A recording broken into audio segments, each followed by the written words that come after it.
आज की ये वीडियो है दो सबसे खतरनाक शिकारियों के बीच, जहां आप जानेंगे कि क्या होगा जब इंसानों द्वारा बनाया गया बायो इंजीनियर डायनासोर का सामना होगा एक इंजीनियर्ड एलियन से।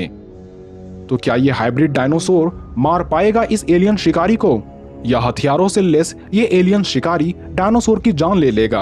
हम बात कर रहे हैं अक्लमंद इंडोरैप्टर और खूंखार व्हाइट स्पाइक की। तो वीडियो में बिल्कुल अंत तक बने रहें और वीडियो में आगे बढ़ने से पहले वीडियो को लाइक करना ना भूलें। अगर हम बात करें व्हाइट स्पाइक की, तो इस जीव को पहली बार साल 2021 में आई द टुमारो वॉर में दिखाया गया, जिसमें पृथ्वी के सभी लोगों के लिए ये एक विनाश बन चुके थे। दरअसल व्हाइट स्पाइक का आगमन पृथ्वी पर भविष्य में हुआ था, जिसने लगभग 3 सालों में ही पृथ्वी की जनसंख्या को घटाकर मात्र 5 लाख तक लाकर छोड़ा था और बाकी अरबों की संख्या में इंसानों को ये कच्चा खा चुके थे। पर इस जीव की सबसे मजेदार बात तो ये थी कि इसे एलियन ने बायो इंजीनियर के द्वारा बनाया था, ताकि ये जीव धरती में मौजूद जीवन को पूरी तरह से नष्ट कर दे। उसके बाद एलियंस धरती पर कब्जा जमा सके। व्हाइट स्पाइक के बारे में मूवी में बताया गया कि फीमेल मेल की तुलना में काफी ज्यादा विशाल और अग्रेसिव होते हैं, इसलिए इस बैटल में हम क्वीन व्हाइट स्पाइक को ही इंडोरैप्टर से लड़ने के लिए चुनते हैं। और यदि आप इंडोरैप्टर के बारे में नहीं जानते तो ये जान ले कि साल 2018 में आई जुरासिक वर्ल्ड फॉलन किंगडम में इस हाइब्रिड डायनासोर को लोगों के सामने पेश किया गया, जिसे डॉक्टर हेनरी वू ने बनाया था। यानी आप ये कह सकते हैं कि ये लड़ाई है इंसानों तथा एलियन द्वारा बनाया गया दो खूंखार हाइब्रिड जीवों के बीच। एक अनुमान के मुताबिक इंडोरैप्टर का आकार 24 फीट लंबा और 10 फीट ऊंचा बताया जाता है।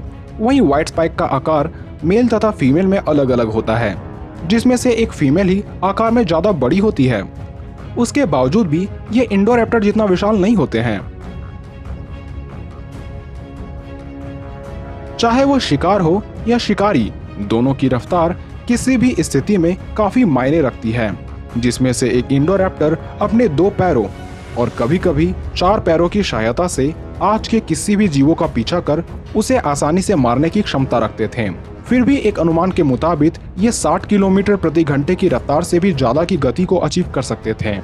दूसरी ओर व्हाइट स्पाइक भी अपने 2 तथा 4 पैरों के सहारे काफी तेज रफ्तार से भाग सकते हैं, जिसमें से इसके लंबे लंबे चारों लिम्स बैलेंस को काफी अच्छे से मेंटेन कर पाते हैं और इसकी रफ्तार भी लगभग इंडोरैप्टर जितनी हो सकती है। यानी स्पीड के मामले में दोनों ही किलिंग मशीन एक समान है, लेकिन अपने छोटे आकार होने के कारण व्हाइट स्पाइक काफी अजाइल होते हैं। इसके साथ ही इसके लंबे क्लोज की पकड़ काफी मजबूत होती है, जिसके सहारे ये वर्टिकल दीवारों पर भी आसानी से चढ़ सकते हैं। जब चाहे नीचे बिना गिरे उतर सकते हैं और किसी भी दिशाओं में इसकी फुर्ती देखी जा सकती है। और ऐसी बात नहीं है कि इंडोरैप्टर अजाइल नहीं थे, बल्कि इसके भी लंबे नुकीले क्लोज भागते वक्त ग्रिप बनाने में काफी मदद करते हैं। इसी के सहारे ये पेड़ों पर भी आसानी से चढ़ सकते हैं।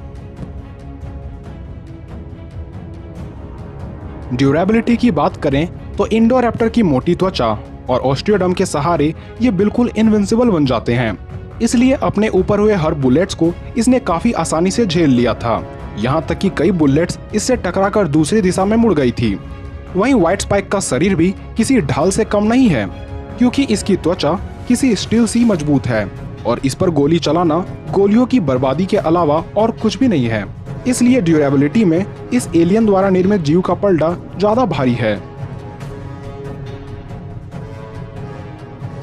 इंटेलिजेंस के मामले में दोनों ही जीव कोई किसी से कम नहीं है, क्योंकि एक और जहां इंडोरैप्टर को इंसानों ने तैयार किया है, वहीं व्हाइट स्पाइक को एलियंस ने बनाया है। जुरासिक वर्ल्ड में दिखा इंडोरैप्टर काफी क्यूरियस है, जिसे नए नए चीजों को सीखना काफी ज्यादा पसंद है। इसलिए इसने बेहोशी का नाटक करने के बाद अपनी क्रूरता गार्ड को दिखाई थी और अपने टारगेट पर एक बार फोकस करने के बाद इसे रोक पाना नामुमकिन हो जाता है। वहीं क्वीन व्हाइट स्पाइक वक्त आने पर ही सही फैसला लेती है, क्योंकि इसने धरती पर तब हमला किया जब इसकी आबादी दुनिया भर में फैल चुकी थी। एक बार जब ये इंसानों द्वारा पकड़ी गई, तब ये तब तक मरने का नाटक करने लगी जब तक कि इसे बचाने के लिए दूसरे मेल व्हाइट स्पाइक नहीं आ गए। यानी इंटेलिजेंस में दोनों ही शिकारी एक समान है। भले ही इंडोरैप्टर की बाइट फोर्स टीरेक्स जितना ना हो, पर फिर भी एक नज़र अगर इसके दांतों की ओर डालें तो इतना पता चल जाएगा कि इसके काटे जाने पर कोई भी जीव कितना देरी तक जीवित रह सकता है। और जब इसने गार्ड के एक हाथ को जरा सी ही बाइट फोर्स में काट कर अलग कर दिया था, इसी बात से अनुमान लगाया जा सकता है कि इसके काटने की क्षमता कितनी अधिक थी। वहीं व्हाइट स्पाइक के दांत भले ही पतले लगते हैं, पर इन्हीं दांतों के सहारे इसने स्टील को भी काट दिया था। पर इंडोरैप्टर के जितना जबड़ा व्हाइट स्पाइक का नहीं खुलता है, इसलिए इंडोरैप्टर के द्वारा काटे जाने का दर्द किसी को भी बर्दाश्त नहीं होगा।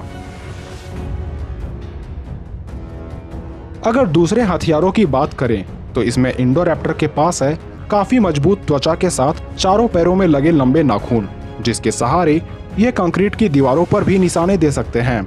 अपने लंबे क्लोज के सहारे ये दीवारों पर चढ़ सकते हैं और इसी बात से अनुमान लगाया जा सकता है कि इसका क्लोज कितना खतरनाक है। वहीं व्हाइट स्पाइक के पास है लंबे लिम्स, जिसमें से इसकी ऊपरी टेंटिकल्स के सहारे गोली की तरह नुकीले चीजों से अपने दुश्मनों को शूट कर सकती है।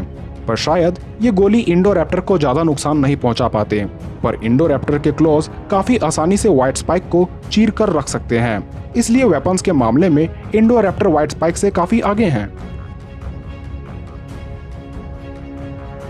ओवरऑल स्ट्रेंथ के मामले में इंडोरैप्टर के तरफ ज्यादा पलड़ा झुकता है, क्योंकि इसने अपने 2 फोरलिम्स के सहारे ही अपना 1 टन वजनीय शरीर का भार उठा लिया था। इसके बड़े बड़े पैर काफी मस्क्यूलर भी है और इसकी बाइट फोर्स भी काफी अधिक है। वहीं व्हाइट स्पाइक भी अपने टेंटिकल्स के सहारे काफी बड़ी बड़ी चीजों को उठाकर काफी दूर फेंक सकते हैं, ऊंचाई पर लटक सकते हैं। पर हमें ये बात भी याद रखनी चाहिए कि इंडोरैप्टर ज्यादा विशाल और भारी है। दोनों के युद्ध के फैसले को जानने से पहले ये जान ले कि लड़ाई कहां पर होगा, क्योंकि एक इंडोरैप्टर समतल इलाकों में काफी आसानी से लड़ सकते हैं। यहाँ तक कि अगर इंडोरैप्टर के आंख काम ना भी कर रहे हो तो भी एको लोकेशन की वजह से ये किसी को भी स्पॉट कर सकते हैं। इसलिए दिन हो या रात इसे लड़ पाना हर किसी की बस की नहीं होगी। वहीं व्हाइट स्पाइक पानी में तैर सकता है, कुछ ऊंचाई तक हवा में उड़ सकता है और जमीन में काफी रफ्तार से भाग सकता है। इसके आंखों की क्षमता भी कमाल की है, जिसकी मदद से ये रात को भी देख सकते हैं। यानी व्हाइट स्पाइक किसी भी वक्त और कहीं भी लड़ सकते हैं। लेकिन जब दोनों जीवों की आपस में लड़ाई हुई तो ज्यादातर इस बात की संभावना है कि इंडोरैप्टर व्हाइट स्पाइक को मार डालेगा। इसके पीछे की वजह है इंडोरैप्टर का विशाल शरीर, इंटेलिजेंस, नुकीले दांत तथा क्लॉज और इसकी ड्यूरेबिलिटी। तो उम्मीद है ये वीडियो आपको पसंद आई होगी। तो ऐसे वीडियोस देखने के लिए हमारे चैनल से जुड़े रहें।